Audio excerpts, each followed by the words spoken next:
ओम ब्रह्मा मुरारी त्रिपुरांतकारी भानु शशि भूमि सुतो बुधश्च गुरुश्च शुक्र शनि राहु केतव सर्वे ग्रह शांतिकरा भवन्तु सर्वे ग्रह शांतिकरा भवन्तु क्रूर ग्रह शांतिकरा भवन्तु नवग्रह शांतिकरा भवन्तु। नमस्कार, आचार्यवाणी में आपका स्वागत है। मैं आचार्य डॉक्टर विक्रमादित्य आपके साथ हूँ और आज हम विचार कर रहे हैं धनु राशि वालों के लिए। धनु राशि वालों के लिए ग्रहों की स्थिति, जो परिवर्तन की स्थिति बनी है, शनि मंगल का टकराव जो चल रहा था वो समाप्त हुआ है। वो क्या करने जा रहा है? 23 अप्रैल के दिन मंगल ने अपना घर परिवर्तन करने का योग बनाया है और ये परिवर्तन जो कर रहे हैं मंगल महाराज आपकी राशि के अनुसार से तृतीय भाव में शनि के साथ विराजमान होकर शनि के साथ जो अशांत वातावरण बना रखा था उसमें बहुत ज़्यादा परिवर्तन का योग बनेगा। अशांति को शांति में परिवर्तन करने का योग बनता दिखाई देगा और ये परिवर्तन कई मामलों में बहुत महत्वपूर्ण है आपके लिए। देखिए, करीब करीब 2-3 महीने आप समझ के चलें, शनि महाराज जो हैं आपकी राशि के अनुसार से तृतीय भाव में विराजमान है। तृतीय पराक्रम का भाव स्वग्रही होकर मित्र वाले भाव में विराजमान होकर 30 वर्ष बाद ये आपके लिए उन्नति का। शनि तृतीय भाव के जो शनि है खराब नहीं है, बहुत अच्छे हैं, बट थोड़ा आलस कराने ढीले कराते हैं। उसको यदि आपने ओवरकम कर लिया तो बहुत सुंदर तरीके से आने वाला 1 वर्ष आपके लिए बहुत सुंदर स्थिति उत्पन्न करने के योग बनाएगा। ऐसे में कई ग्रहों का परिवर्तन आने वाले समय में बहुत बढ़िया से होने वाला है। बृहस्पति महाराज का परिवर्तन जो आपके लिए लाभ और विशेष तौर पर पद प्राप्ति के योग बनाने वाला है, धन लाभ के योग बनाने वाला है और ये परिवर्तन भी होने के अब कगार पर है। लेकिन पिछले 1.5-2 महीनों से हम बात करें तो सूर्य ने पहले शनि को अस्त कर दिया था, पराक्रम में कमी लाने के योग बना दिए थे। अब उसके बाद शनि मंगल का टकराव हो गया था और अब ये स्थिति परिवर्तन कर 23 अप्रैल को शनि मंगल महाराज मीन राशि में चले गए हैं और चतुर्थ भाव में विराजमान है आपकी राशि के अनुसार से। तो ये समझें कि कई प्रकार से आपके लिए बहुत सुंदर तरीके से नए संपर्क, नए लोग, बड़े लोग, विशाल हृदय व्यक्ति से लाभ देने के योग बनाएंगे। लेकिन ध्यान रखिएगा, ऐसे में जो नैरो माइंडेड थॉट वाले व्यक्ति हैं, पिता के साथ अननेसेसरी क्लैश मत कीजिएगा, बड़े लोगों के साथ अननेसेसरी क्लैश मत कीजिएगा।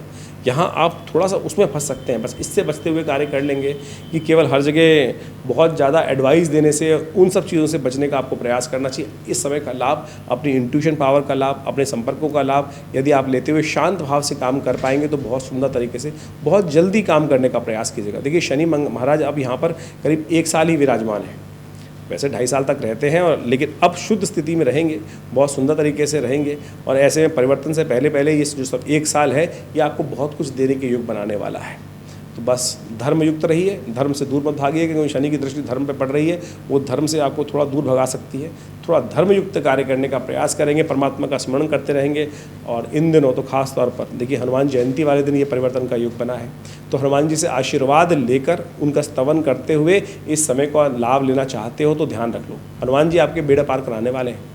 आने वाले 1.5-2 महीनों में हनुमान जी का स्तवन श्रद्धा भाव से करिए, क्योंकि मंगल को ही ये परिवर्तन का योग बन रहा है। हनुमान जी का स्तवन करते हुए सुंदर तरीके से इस कार्य को करने का प्रयास कीजिए। देखिए, ये परिवर्तन बहुत महत्वपूर्ण धनु राशि वालों के लिए रहने के योग बनाने वाला है। और विचार कीजिए पूरी जन्मपत्री। आमतौर पर हम पूरी जन्मपत्री को अच्छे से समझना इसलिए चाहते हैं कि उसके द्वारा पूरा ओवरऑल स्थिति समझ में आती रहती है कि किनके लिए कौन सा ग्रह शुभ है भी कि नहीं। कई बार क्या है, बृहस्पति महाराज को हम शुभ ग्रह मानते हैं, लेकिन जन्मपत्री में वो क्या विषय पर कार्य कर रहा है, कहाँ बैठा हुआ है, किस प्रकार के योग का निर्माण कर रहा है आपकी जन्मपत्री में, कहाँ चंद्रमा का, जैसे तो रोज पदार्पण होता है, लेकिन कहीं चंद्रमा आपकी कुंडली में केमुद्रम इत्यादि योग तो नहीं बना रहा है। उनका लिए कैसे परिवर्तन का योग बनाना है, क्या क्या स्थिति ग्रहों की है और कौन कौन से खास उपाय कर उन ग्रहों स्थिति को परिवर्तन करने के लिए आप उपाय कर सकते हैं, वो खास तौर पर जान लेना चाहिए।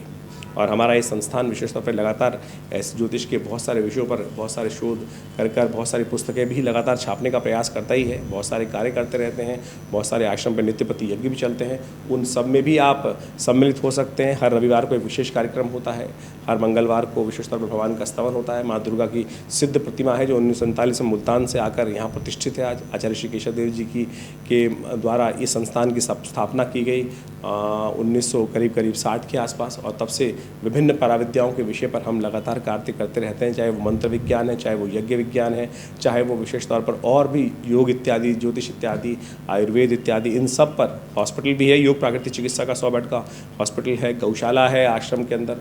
दिल्ली जैसे क्षेत्र में लगातार हम पिछले करीब 50-60 सालों से ये सुंदर कार्य, अध्यात्म के संबंध में कार्य यहाँ से करने का प्रयास कर रहे हैं और आप सब लोग हमारे आश्रम से जुड़ सकते हैं। और बहुत सारे हॉस्पिटल है, योग प्राकृतिक चिकित्सा आयुर्वेद का एक 100 बेड का हॉस्पिटल है जो आश्रम में कार्यरत है, सेंट्रल गवर्नमेंट के पैनल पर है, दिल्ली गवर्नमेंट के पैनल पर है। बहुत सारी संस्थाओं के साथ मिलकर हम समय समय पर विशाल कार्यक्रम करते रहते हैं। और आप सब भी हर जो यज्ञ इत्यादि में भाग लेना चाहते हैं तो रविवार का एक दिन हमने जनरल सबके लिए रखा हुआ है। यहाँ पर हर रविवार को सुबह 8 से लेकर करीब करीब 10 बजे तक विशाल भंडारे के साथ ये कार्यक्रम चलता है। तो आप सब उस यज्ञ में सम्मिलित होकर माँ भगवती के सानिध्य में बैठकर दिव्य यज्ञ का आनंद लें और देखिएगा भारतीय संस्कृति में यज्ञ के द्वारा अद्भुत लाभ कैसे मिलते हैं, उस सब संबंध में आपको लाभ प्राप्त होगा। तो जुड़िए विवेकानंद योग आश्रम से। धन्यवाद, नमस्कार।